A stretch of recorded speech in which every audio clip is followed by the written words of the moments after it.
Now, before I tell you what it is that we're going to be talking about, I want to tell you something. I want to contrast it and compare it with something that I personally struggle with. So the thing that I personally struggle with from time to time is that I don't understand how electricity works. Now, I see smiles on your faces. This is not a joke. I'm not kidding, right? My thing is, as a homeowner, right, it's helpful to know how electricity works. Because if you don't, then what happens is you have to hire people to come in and do these jobs that are just actually really, really simple. You should know how to do them. But I don't. Now, I'm not completely helpless. That's not what I'm saying. I've put in some outlets. I've wired some lights. I've put in some lights in the ceiling, and I've done some fans. The point I'm making is I'm not comfortable with it.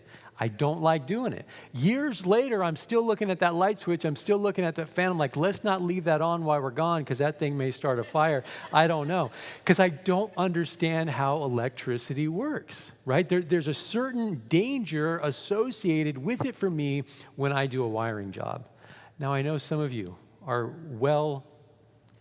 you are fluent in electricity. I know that's your job, so I know this is probably funny to you, right? And if you were able to do the same job that I was doing, then you would probably be able to find shortcuts. You would be able to troubleshoot. You would be able to knock out the job that I do in about an hour and a half, probably in less than 5 minutes, right? This is the reason that people hire professional electricians to come into their house because there's a certain danger, there's a certain wisdom you need to do these kind of jobs. The point I'm trying to make is that if we have to deal with dangerous things, it's important that we understand how these things operate.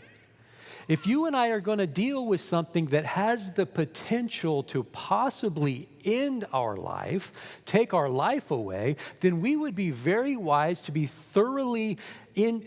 have a thorough knowledge of this thing, which leads me to what I want to talk about this morning. The thing that I want to talk about this morning as it relates to spiritual warfare is temptation.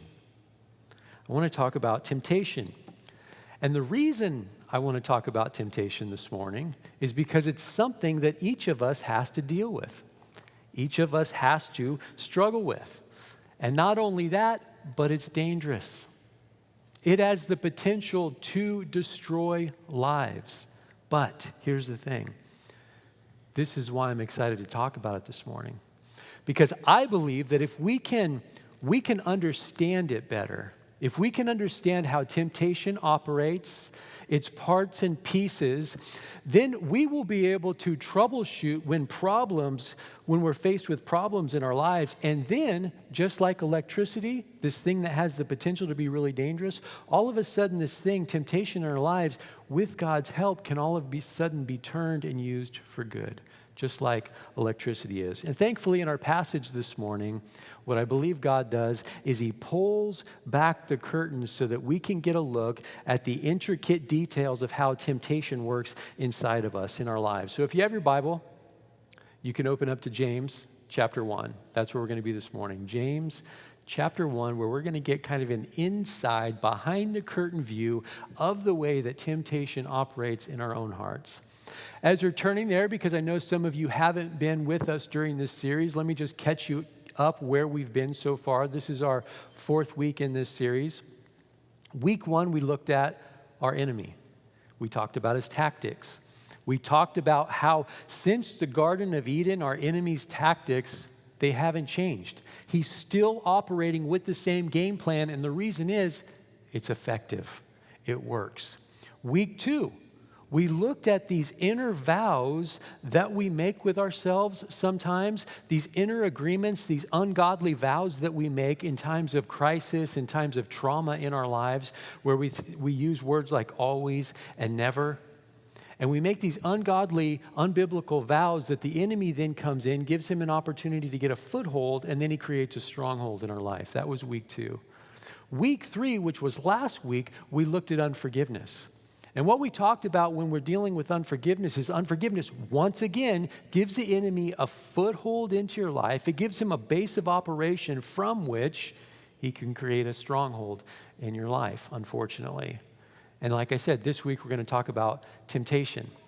And I think it's really, really important we talk about temptation, because this is a battle each and every one of us is going to have to war against.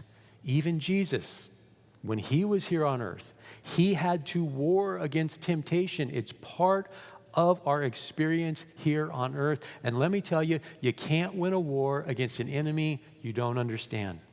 Right? We talked about that first week. You can't win a battle, you can't win a war against an enemy that you don't understand.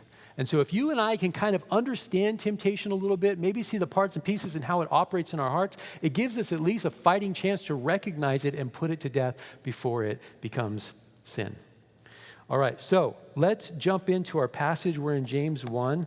And what I'm going to do, I'm going to read these few verses through, and then we're going to go back and look at them one by one. Starting in verse 12. This is what we read. Blessed is the man who remains steadfast under trial, for when he has stood the test, he will receive the crown of life, which God has promised to those who love him. Let no one say when he is tempted, I am being tempted by God. For God cannot be tempted with evil, and he himself tempts no one. But each person is tempted when he is lured and enticed by his own desire. Then desire, when it has conceived, gives birth to sin. And sin, when it is fully grown, brings forth death. That's it. That's our passage for this morning. And the first thing I want to do, I want to look at what James says right there in verse 12. So let me read it to you again. Let's look at verse 12. This is what we're going to be looking at. He says, blessed is the man who remains steadfast under trial, for when he has stood the test, he will receive the crown of life, which God has promised to those who love him. So it's interesting. James starts by talking about trials and tests, and eventually it escalates into temptation and being tempted. The reason I bring this up is because when we're talking about temptation, guys, it's really, really important that we have a good, solid grasp on the sovereignty of God. Very, very important, right? God is the one who declares the beginning from the end. God is the one who orders our steps. God is the one who does whatever it is that he pleases. And let me tell you, that would be really, really scary if the Bible also didn't tell us that God is loving and God is kind and he's for you and not against you, and his greatest desire is that you and I would be conformed into the image of his Son. That's his greatest desire for you. That's his greatest desire for me. And guess what? The way that he does that is he allows tests and he allows trials to come into our lives. And what James says here is that it's the person who has stood the test who will receive the reward, right? And that phrase there, stood the test, is an interesting one. And it's interesting because it takes 3 English words to convey the message of this one Greek word, dokimos. And that word dokimos, what it means, it's a word that they use to talk about metal, and specifically coins, where they would have to test coins to make sure that they were real. They would have to test them with fire, test them other ways to make sure that they were pure. And what James is saying, in the same way, God tests believers. He tests us, and he tests our purity. He tests our faithfulness through trials. Here's the problem with all of this. Sounds great, right? God knows what he's doing. Here's the problem. Because we're sinful, because we live in a sinful world, because we have a sinful enemy who is looking to destroy us, because of that, every trial and test that God allows into our lives has the opportunity to become a temptation. That's how this works. What is important is how you and I respond to the test. That's what determines if this is a test, a trial, or a temptation. How you and I respond. Isn't that interesting? It's not Satan tempts me and God tests me. If God is sovereign, if that is absolutely true and God ordains everything that happens in the universe, then what that means is that everything that comes into my life is either a test from the Lord or it's a temptation from the enemy. And the thing that determines that is how I choose to respond to that thing. It reveals what's going on inside. It reveals my character. It reveals who I am, whom I'm becoming. You know, way back in 1868, the Union Pacific Railroad, as they were expanding the railroad and they were expanding out west, they would come to these big canyons that needed to be traversed. And what they would do is they would build these really beautiful trestle bridges. And in order to test the integrity of that bridge, what they would do was they would get like twice the amount of train cars that would normally go over that bridge, and they would load them with like twice the load that they would normally carry. Then they would put them out into the middle of that bridge, and they would leave them there for an entire day. One day when they were doing this, one of the new workers saw them doing this, and he said, "Hey, what are you guys doing? Are you guys trying to break this bridge?" And the builder said, "No." He said, "We're not trying to break the bridge.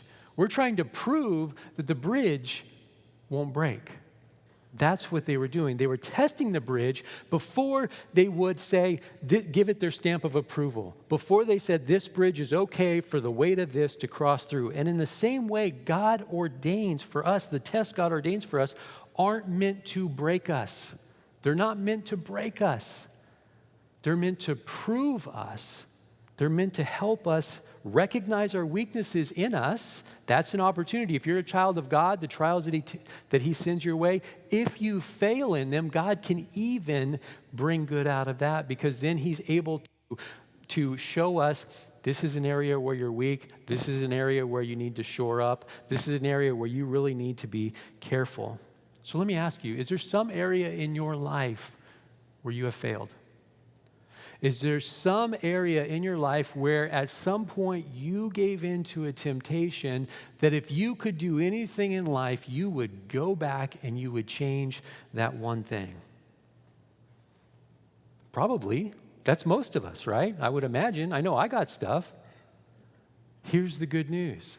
Believe it or not, when we bring that to the Lord and when we repent and we confess, he can take that thing, much like the bridge illustration, he can take that thing and point out, hey, here's an area where you're weak. Let me help strengthen that area in your life. Here's an area that might fail. Hey, you might want to be careful in this area.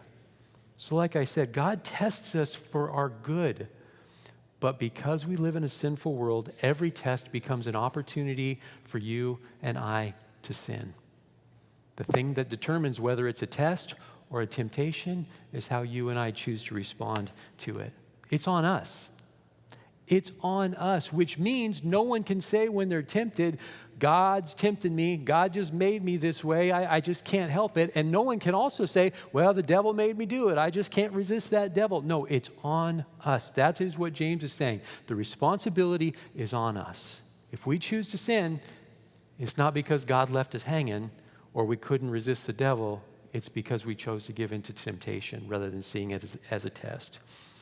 That's what verse 13 says. Look with me at verse 13. Let no one say when he's tempted, I'm being tempted by God. For God cannot be tempted with evil, and he himself tempts no one.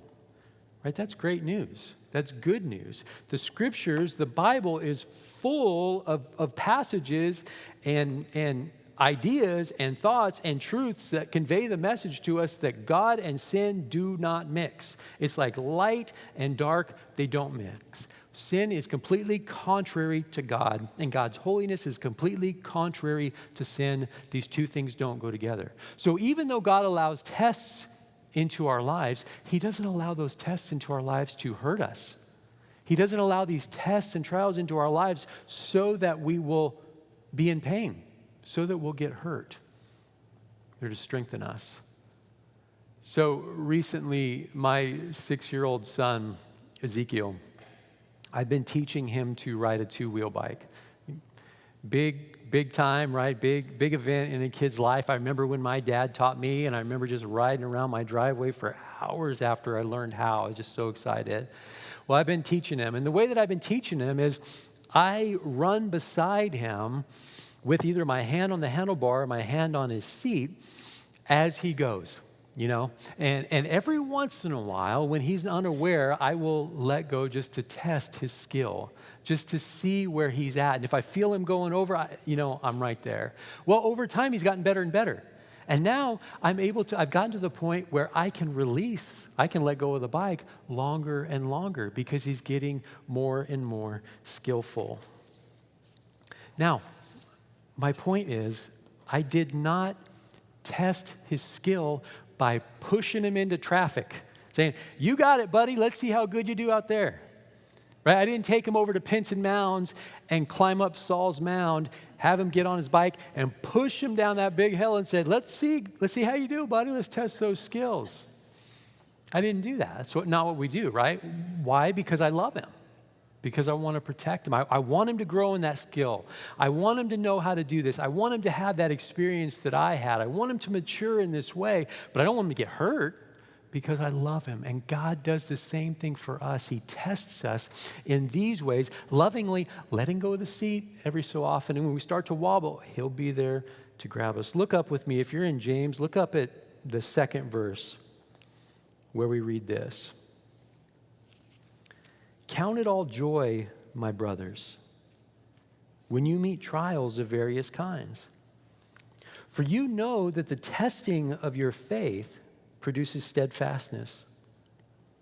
And let steadfastness have its full effect, that you may be perfect and complete, lacking in nothing. See, God's purpose in testing us is to grow and strengthen us so that we would be complete, so that we would be perfect, so that we would grow and be mature. Okay, so I think established the fact this morning. I wanted to make sure this was clear. God sends trials, God sends tests. Because God is sovereign, he has his reasons, and his reasons are good. Right? I think we've established that. I don't think anybody can argue with that. But now I want to look at temptation. I want to look at the parts and the pieces and the process of temptation. Look with me again at verse 14. But each person is tempted when he is lured and enticed by his own desire. Then desire, when it has conceived, gives birth to sin. And sin, when it is fully grown, brings forth death. And there's so much here, but look at what James talks about. He talks about desire. And so I want to talk about desire for a minute. And I want to just make it really, really clear that when we're talking about desire, especially in the Bible, desires can be either good or they can be bad, right? This word desire is kind of a tasteless word. The taste comes from depending on the context in which it's in, right? This particular time, I think it's obvious from the passage in the context that it's being used in a negative way, right? Fleshly desires. So keeping that in mind, okay? We have good desires and we have bad desires. I want us for a minute to investigate the two sources of our desires. Okay, follow me here. The first source of our desires are things that we're born with. These are things that God has baked in to humanity, things that he has placed in us because they're good things. They're great things. These are things like food and water and shelter and security and love and friendship and intimacy and a lot more things that God has baked into us as humanity that we have been born with. These are just innate desires within us. And each of those desires can be met in a God-honoring way. They can. They are not bad in and of themselves.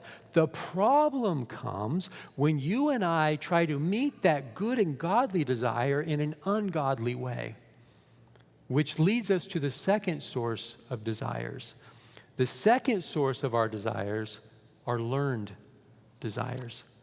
These are things that are not innate. These are things that are ingrained in us from living in this world, from our life experiences. These are things that we learn. Now, again, these can be both good and bad, right? For example, when I became a Christian, all of a sudden, I had a desire for community and fellowship and righteousness and the scriptures I never had before, right? That was good. And as time grew, those desires have increased in me, and they've grown and they matured. On the flip side of that, on the other side of that, to this day, I still have learned desires within me that I learned from my old sinful life. I have to battle against, I have to war against, I have to fight against. Here is the good news, though. There's hope. Here is the good news. These learned desires, they're not fixed. They're not permanent. They can be changed. That's what we learn in the Bible. Look at Colossians 3:5. I'll put it up on the screen. He says, "Put to death, therefore, what is earthly in you: sexual immorality, impurity, passion, evil desire, and covetousness, which is idolatry." See, we're told to put those to death, those desires that we have to death, first of all, because it's possible. The Bible doesn't tell us to do impossible things, because it's possible. And secondly, because they are learned and earthly desires, which means we can put those learned desires to death. So, when we're talking about desire, it's important that we understand there's good desires and bad desires. There's desires that we're born with, and there's desires that we learn through living in this world. And it's those learned desires which have the potential to entice us and lead us into sin and lure us and tempt us. Now, let me say, when we're talking about temptation, let's be clear about this. Temptation in and of itself is not a sin. Okay? I don't know if you've ever been told that, but let me just hopefully ease your heart and ease your mind. Temptation in and of itself is not a sin. The thought that races through your mind when you're just sitting there minding your own business, that's trying to convince you to meet some godly desire in an ungodly way, that thought is not yet sin. It becomes sin when we embrace it and we grab onto it and we make it our own and we hug it to our chest and we start investigating it. That's when it becomes a sin. And notice what James says about sin. He says in verse 14, "But each person is tempted when he is lured and enticed by" what?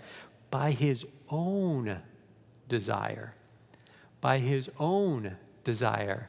What he's saying is that each and every one of us is unique because of our different life experiences, because of the environmental influences where we grew up, because of our family history, because of our biology, because of all kinds of, we're just complicated people, lots and lots and lots of layers. No two people are alike. We make different connections in our minds. There's just all kinds of things going on in each one of us. And what that means is that the things that tempt you won't necessarily tempt me.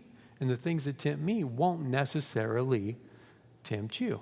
Like Barry says all the time, we're all sick, but we ain't sick alike, right? Everybody is unique. So what that means is you and I need to get really good at becoming like investigators, becoming self-aware, looking inside of ourselves and trying to determine how we operate.